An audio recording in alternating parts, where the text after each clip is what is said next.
नमस्कार, CSK news में आपका स्वागत है। तो दोस्तों, आज हो गया है 6 जून। बड़ी खबर निकल के आ रही है। भारत बांग्लादेश बॉर्डर पर तस्करों ने बीएसएफ जवान पर किया हमला। जवाबी कार्रवाई में स्मगलर को किया बीएसएफ जवानों ने ढेर। दूसरी बड़ी अपडेट, आर्थिक बदहाली से जूझ रहे पाकिस्तान के प्रधानमंत्री शहबाज शरीफ ने भारत से लगाए व्यापार की गिड़गिड़ाहट। दवाइयों से लेकर टमाटर से लेकर के दूध से लेकर पेट्रोल डीजल से लेकर सब कुछ हुआ महंगा। कहा खाने के लिए मर जाएंगे हम। तीसरी बड़ी अपडेट निकल के आ रही है। ऑस्ट्रेलिया और चाइना में ज़बरदस्त भिड़ंत। ऑस्ट्रेलिया ने कहा चीनी फाइटर जेट दिखे तो उड़ा देंगे एक एक करके, आखिर क्यों वो हम आपको बताएंगे। चौथी बड़ी अपडेट निकल के आ रही है। भाजपा नेता के बयान पर भड़का कतर और कई मुस्लिम देश। राजदूत को बुलाकर कहा माफ़ी मांगे भारत। यानी अब मुस्लिम देशों तक ये पहुंच चुका है पैगंबर मोहम्मद वाला विवाद, वो हम आपको बताएंगे।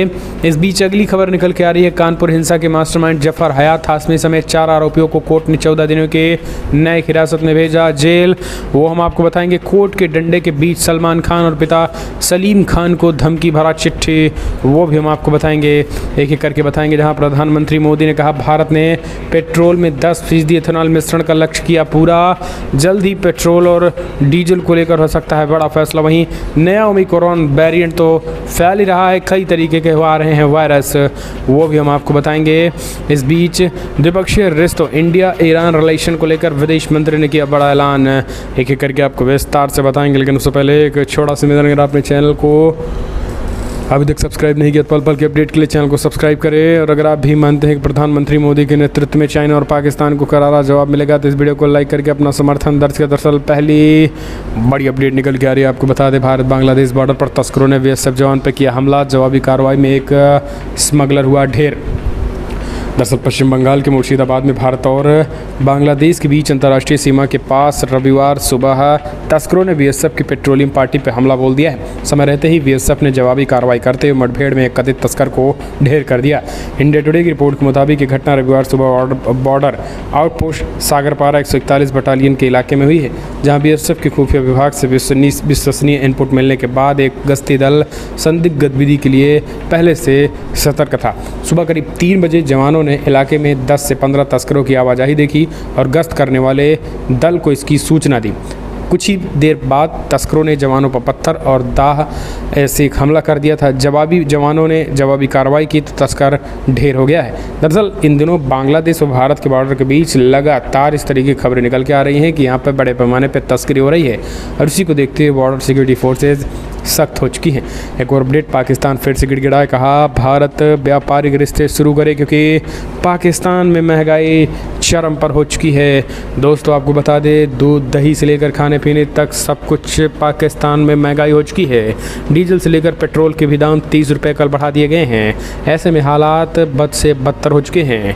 पाकिस्तान के प्रधानमंत्री शहबाज शरीफ ने कहा है कि पड़ोसी देश होने के नाते हमें जम्मू कश्मीर को साइड में रख के व्यापारिक रिश्ते जो है वो हमें शुरू करने चाहिए। शहबाज शरीफ ने कहा है कि हमें भारत से व्यापारिक रिश्ते शुरू करने चाहिए। हमें अपने पड़ोसी देशों से अच्छे संबंध बनाने चाहिए। हमें पड़ोसी देशों से संबंध न केवल अच्छे बनाने चाहिए बल्कि उनसे व्यापारिक रिश्ते करने चाहिए।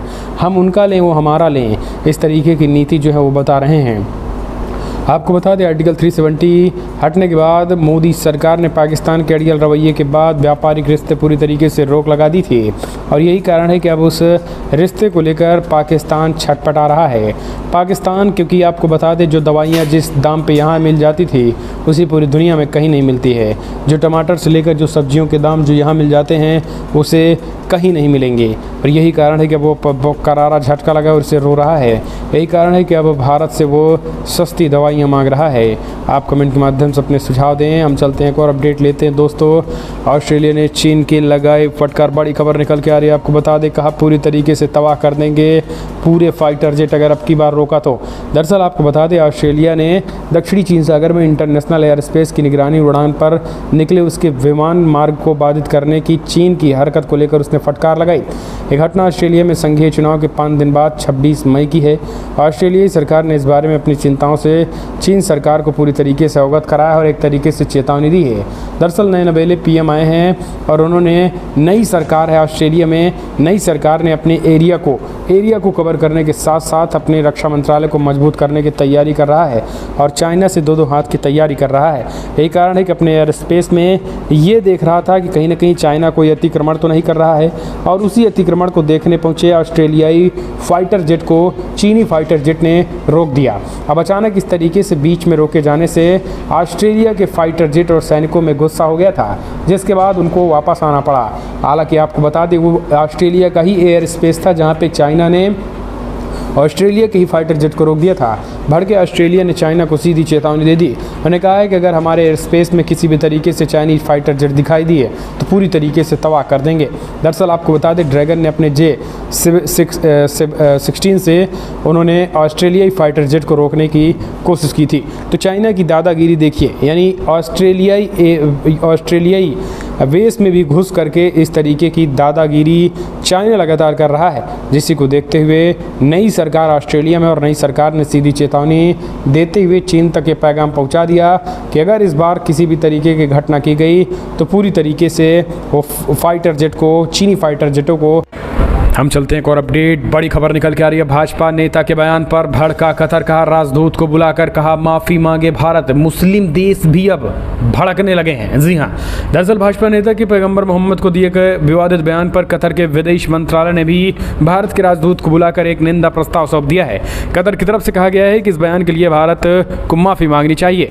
आपको बता दें अब इसके बाद फिलहाल भारतीय जनता पार्टी की तरफ से इस चीज़ को लेकर जो है उसे रोक लगा दी गई।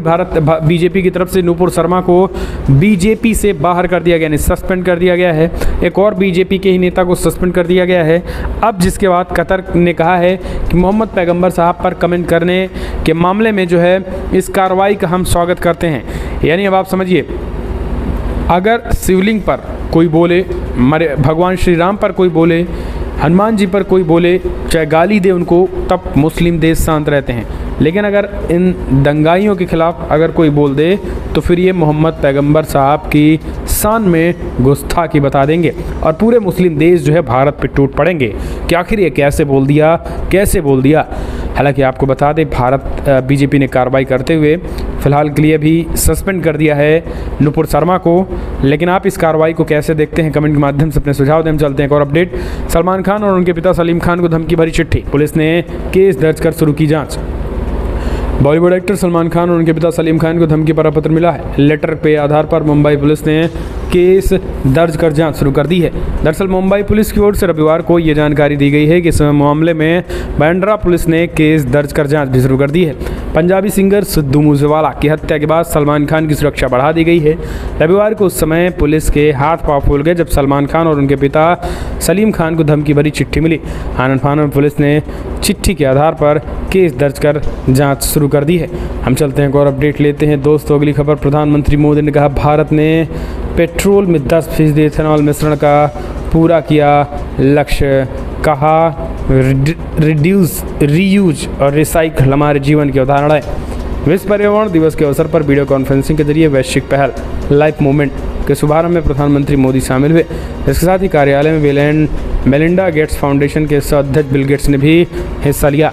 प्रधानमंत्री मोदी ने पिछले साल ग्लासगो में 26वें संयुक्त राष्ट्र जलवायु परिवर्तन सम्मेलन के दौरान लाइफ का विचार पेश किया था और ये विचार एक पर्यावरण के प्रति जागरूक जीवन शैली को बढ़ावा देता है जो दिमागहीन और विनाशकारी उपभोग के बजाय सदुपयोग को बढ़ावा देता है। पीएम मोदी ने कहा है कि लाइफ की दृष्टि एक ऐसी जीवन शैली जीना है जो हमारे ग्रह के अनुरूप हो और इसे नुकसान न पहुंचाया जाए, और ऐसी जीवन शैली जीने वालों को प्रो प्लैनेट पीपल कहा जाता है। मिशन लाइफ अतीत से उधार लेता है और वर्तमान से संचालित होता है। प्रधानमंत्री मोदी पेट्रोल और डीजल पर भी उन्होंने अपनी बातें कहीं। पीएम मोदी ने कहा कि आज भारत बदल रहा है और तेज़ी के साथ भारत बदल रहा है। पेट्रोल डीजल से लेकर के तमाम चीज़ें जो हैं हम एथेनॉल मिश्रण का लक्ष्य जो है वो टारगेट जो है पूरा कर रहे हैं। पेट्रोल में एथेनॉल मिश्रण से 2014 में 2% से बढ़ाकर 10% हो गया है, जिससे कार्बन उत्सर्जन में 27 लाख टन की कमी आई है और विदेशी मुद्रा भंडार में 41,000 करोड़ रुपए की बचत हुई है। उन्होंने कहा है कि इसमें किसानों को 40,000 करोड़ रुपए की आय भी हुई है। भारत ने अपनी स्थापित बिजली उत्पादन का 40% गैर जीवाश्म ईंधन आधारित स्रोतों से समय सीमा से 9 साल पहले हासिल करने का लक्ष्य हासिल किया है। तो प्रधानमंत्री मोदी ने इस बैठक में बड़ी बातें कही और देखते रहे तो बिल गेट्स देखते ही रहे। हम चलते हैं और अपडेट, बड़ी खबर निकल के आ रही है दोस्तों। द्विपक्षीय रिश्तों का भावी एजेंडा बनाने में जुटे भारत व ईरान। नई दिल्ली की यात्रा पर आए विदेश मंत्री हुसैन। दरअसल आपको बता दें, यूरोप में विदेश मंत्री एस जयशंकर के तरफ से ईरान पर लगे तेल प्रतिबंध को हटाने की सार्वजनिक अपील के कुछ ही घंटे बाद ईरान के विदेश मंत्री हुसैन अमीर अब्दुल्लाहियान के भारत यात्रा पर आने की जानकारी मिली। विदेश मंत्री हुसैन ईरान की नई सरकार के विदेश मंत्री और उनके जनवरी 2022 में ही भारत आने की तैयारी हो गई थी, लेकिन भारतीय विदेश मंत्री को कोरोना होने की वजह से यात्रा टल गई थी। हुसैन की यात्रा के दौरान दोनों देशों के बीच द्विपक्षीय रिश्तों के नए एजेंडे पर काम शुरू किए जाने की संभावना है। अमेरिका के नेतृत्व में ईरान पर लगाए गए प्रतिबंधों पर भारत की वजह से उनके कारोबारी व ऊर्जा रिश्तों में काफ़ी सुस्ती आ गई है। हम चलते हैं एक और अपडेट लेते हैं। अगली खबर, अमेरिका की चेतावनी का अड़ियल किम जोंग उन पर कोई असर नहीं, एक साथ किया 8 बैलिस्टिक मिसाइलों का परीक्षण। उत्तर कोरिया ने रविवार को समुद्र की ओर कम दूरी वाली 8 बैलिस्टिक मिसाइलों का परीक्षण किया। दक्षिण कोरिया की सेना ने यह जानकारी दी है। दक्षिण कोरिया के जॉइंट चीफ ऑफ स्टाफ ने कहा है कि राजधानी प्योंगयांग के पास सुनन इलाके से लगभग 35 मिनट से अधिक समय तक के लिए एक मिसाइलें दागी गई। दक्षिण कोरिया की सेना ने हालांकि तुरंत ये नहीं बताया कि मिसाइलें कितनी दूर जाकर गिरी, लेकिन ये कहा कि उत्तर कोरिया द्वारा अधिक मिसाइलें दागी जाने के कारण दक्षिणी कोरिया की सेना ने निगरानी बढ़ा दी है और ये प्रक्षेपण अमेरिकी विमानवाहक पोत रोनाल्डो रीगन द्वारा फिलीपीन सागर में दक्षिण कोरिया के साथ 3 दिवसीय नौसैनिक अभ्यासों के समापन के एक दिन बाद हुआ। हम चलते हैं और अपडेट लेते हैं। अगली खबर निकल के आ रही है, बड़ी खबर निकल के आ रही है दोस्तों, जहां 14 दिनों की न्यायिक हिरासत में भेज दिया गया है जेल। जी हां, बिग ब्रेकिंग, कानपुर का मास्टरमाइंड जफर हयात हाशमी समेत 4 आरोपियों को कोर्ट ने 14 दिनों की पुलिस रिमांड पर भेजा।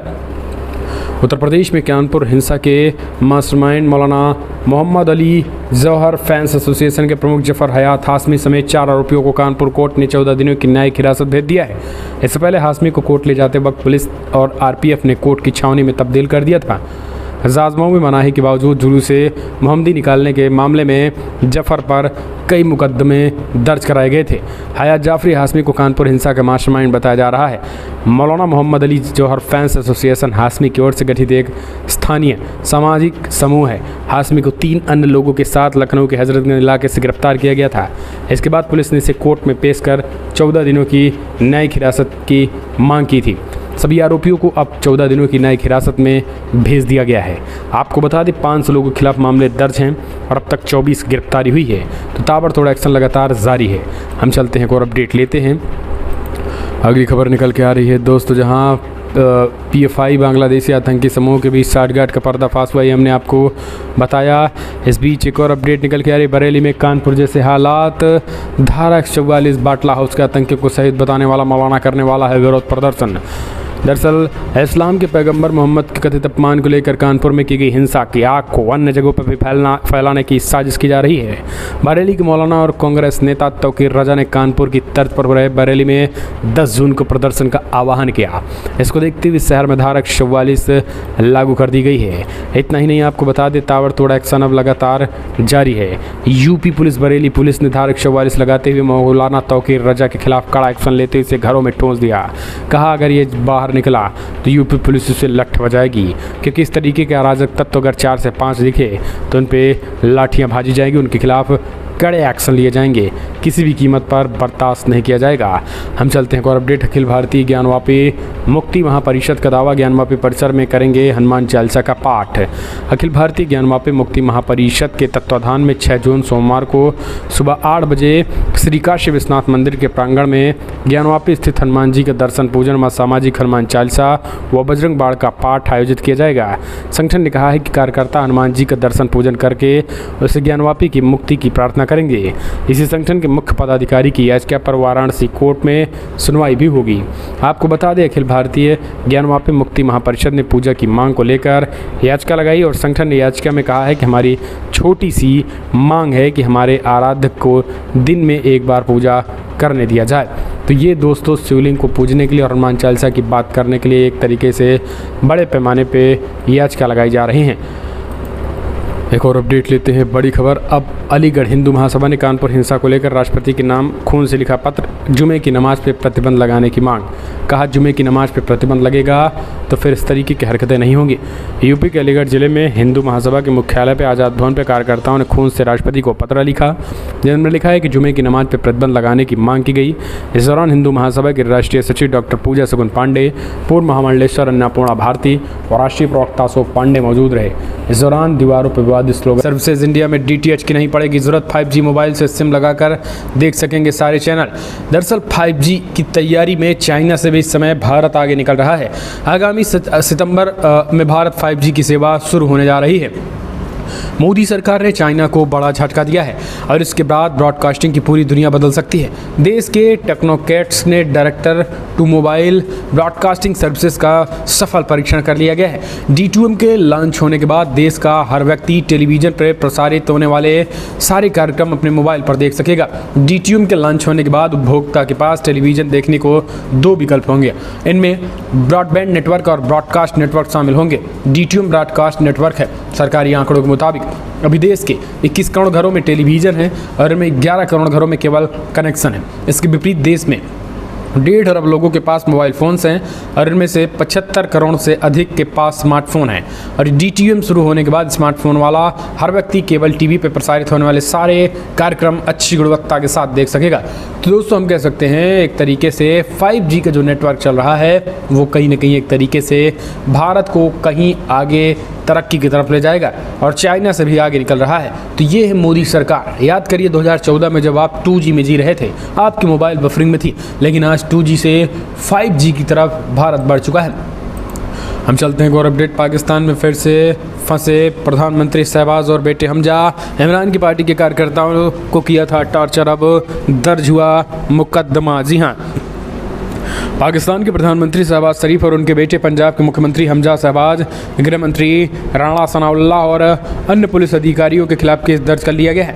पाकिस्तान में जारी राजनीतिक उथल पुथल के बीच ये कार्रवाई हुई है। लाहौर की एक डिस्ट्रिक्ट कोर्ट के जज ने शनिवार को PM समेत इन लोगों के खिलाफ FIR दर्ज कराने के आदेश दे दिए हैं। एक्सेस ट्रिब्यूनल की खबर के मुताबिक PM समेत इन लोगों के खिलाफ आरोप है कि उन्होंने इमरान खान की पार्टी पाकिस्तान तहरीक इंसाफ PTI के आज़ादी मार्च के दौरान पार्टी कार्यकर्ताओं को घायल किया और उन्हें प्रताड़ित किया। एक्सप्रेस ट्रिब्यून के सूत्रों के हवाले से देते हुए इससे पहले बताया था कि एडिशनल डिस्ट्रिक्ट एंड सेशन जज ने भट्टी गेट पुलिस स्टेशन के SHO को गृह मंत्री राणा सनाउल्लाह, CCPO लाहौर और DIOS ऑपरेशन सहित 8 पुलिस अधिकारियों के साथ साथ 400 अज्ञात अधिकारियों के खिलाफ वकीलों पर हमला करने और उनके वाहनों को नुकसान पहुंचाने के लिए आपराधिक मामला दर्ज करने का निर्देश दिया था। हम चलते हैं और अपडेट लेते हैं। बड़ी खबर अगली निकल के आ रही है। अब गेहूं के बाद मिस्र में न्यू एंट्री। जी हाँ, दरअसल भारतीय गेहूं के निर्यात से जुड़े मामले में एक और बड़ा मोड़ आया है। अब अफ्रीकी देश मिस्र ने भी करीब 55,000 टन गेहूं को अपने यहाँ एंट्री देने से मना कर दिया। मूल रूप से इस गेहूँ को तुर्की जाना था। रॉयटर ने मिस्र के प्लांट क्वारंटीन चीफ अहमद अल-बतर के हवाले से खबर है कि 55,000 टन गेहूं को लेकर आ रहे जहाज़ को मिस्र में प्रवेश करने से पहले ही मना कर दिया। वहीं तुर्की क्वारंटाइन अथॉरिटीज़ पहले ही जहाज़ के आने पर रोक लगा दी गई है। माना जा रहा है कि इसमें तुर्की की बड़ी साजिश है। दरअसल तुर्की ने गेहूँ मंगाए और फिर जब तुर्की के पास गया तो तुर्की ने इस गेहूँ को लेने से इनकार कर दिया और फिर तुर्की के इशारे पर मिस्र ने कहा इस गेहूँ को हम लेंगे। फिर तुर्की के ही इशारे पर मिस्र ने यह कह दिया कि इस गेहूँ को हम नहीं ले देंगे। लेकिन अब माना जा रहा है कि भारत सरकार अब इन दोनों देशों को ब्लैक लिस्ट में डाल देगी। भविष्य में ना तो गेहूं, ना तो चावल, ना ही तो चाय, ना तो किसी तरीके के पदार्थ इन पे दिया जाएगा, क्योंकि इस तरीके से मजाक बनाना भारत की साख को खराब करना है। यानी विश्व बिरादरी में भारत की जो क्रेडिबिलिटी है, भारत की जो साख है खास करके खाद्य पदार्थों को लेकर, उसे गिराने की एक भरपूर साजिश की गई है। एक और अपडेट मजबूती की ओर। समुद्री सुरक्षा युद्धपोतों और पनडुब्बियों का निर्माण और उनका सफलतापूर्वक परीक्षण एक बड़ी उपलब्धि है। भारतीय समुद्री सुरक्षा के क्षेत्र में आत्मनिर्भरता की ओर तेजी से कदम बढ़ा रहा है। रक्षा मंत्री राजनाथ सिंह ने हाल ही में नौसेना की तैयारियों के तहत उनकी लड़ाकू क्षमताओं का अवलोकन किया है और इस क्रम में प्रमुखता से ये बात सामने आई है कि भारतीय नौसेना की ताकत में निरंतर बढ़ोतरी हुई है। बीते दिनों रक्षा मंत्री राजनाथ सिंह ने मझगांव में भी पहुंचे थे। मझगांव डॉकयार्ड पर भी उन्होंने ऐलान किया था। हालांकि आपको आपको बता दें, अब जिस तरीके से तेज़ी के साथ भारतीय मिसाइलों और पनडुब्बियों का सफल परीक्षण हो रहा है, भारतीय सेनाओं में बड़ी ताकत का इजाफा हो रहा है। एक और अपडेट लेते हैं, अगली खबर निकल के आ रही है। पीएफआई और बांग्लादेशी आतंकी समूह के बीच सांठगांठ का पर्दाफाश, असम के 10 जिलों में पीएफआई के सदस्य हुए सक्रिय। दरअसल आपको बता दें, असम पुलिस ने शनिवार को पॉपुलर फ्रंट ऑफ इंडिया और बांग्लादेश स्थित इस्लामी आतंकी समूह अंसारुल बांग्ला टीम के बीच सांठगांठ का पर्दाफाश किया था। दरअसल एबीटी मॉड्यूल मामले में जांच के बाद कार्रवाई करते हुए पुलिस ने अप्रैल में से अब तक 18 लोगों को गिरफ्तार कर लिया है। असम पुलिस के अतिरिक्त पुलिस महानिदेशक हीरेन नाथ ने पुष्टि की है और इन 16 आरोपियों में से एक आरोपी मकीबुल हुसैन ने स्वीकार किया है कि वो बारपेटा जिले में पीएफआई का अध्यक्ष था। दरअसल अंसारुल बांग्ला टीम में शामिल होने से पहले मकीबुल हुसैन असम में पीएफआई के लिए सक्रिय रूप से काम कर रहा था। बाद में उस समूह में शामिल होने के लिए उसने पीएफआई से इस्तीफा दे दिया था। उसे मेहदी हसन ने प्रशिक्षित किया। पुलिस के अनुसार कई पीएफआई सदस्य एबीटी के लिए काम कर रहे थे।